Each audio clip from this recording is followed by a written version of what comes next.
Hello friends, সবাই কেমন আছো? আশা করি ভালো আছো। তো তোমাদেরকে একটা আমি আমার নতুন শাড়ি দেখাচ্ছি, কেমন হয়েছে কমেন্ট করে জানাবে দেখার পর, বুঝলে? ইয়াহু! এই দেখো আমার শাড়িখানা। তবে এটা অনলাইনে শাড়ি নয়, এটা দোকানে কেনা। আমার ভাই দিয়েছে আমাকে বিয়ের গিফট। তো ওপেনিং করি শাড়িটা। ইয়াহু! এসেছিল শাড়ি পাঠিয়েছে। কেমন হয়েছে এই শাড়িটা কমেন্ট করে জানাবে। আমি তো ভাবলাম সাদা কালারেরই কাপড়টা নাকি। কেমন লাগছে অবশ্যই কিন্তু জানাবে। আমার তো দারুণ লাগছে কালারটা। এবারে আমাকে মানাবে কিনা আমি কালারটা সত্যিকারের হেভি সুন্দর জানি না।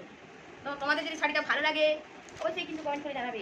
আর এই যে দেখো পাটটা কত সুন্দর কালার, একটা ডুয়েল টোন ব্যাপার আছে। আর শাড়িটা কত 1300 না 1400 টাকা নিয়েছে বলছিল। শাড়ির কোয়ালিটিটা কিন্তু খুব সুন্দর। আর ব্লাউজের পিসও আছে, এই যে দেখতেই পাচ্ছ। সাথে এই যে এই কালারের আঁচল। তো শাড়িটা কেমন লাগছে অবশ্যই কিন্তু কমেন্ট করে জানাবে। আর এটা আমি তো কিনিনি, মানে ওরাই পছন্দ করে কিনে আমার বাবা এসেছিল, তার হাতে পাঠিয়ে দিয়েছে। আর এটা এখন আর ভাঙবো নি, বর্ষাকালে সেই পুজোর সময় ভালো করে সাজুগুজু করে করবো। তো টাটা।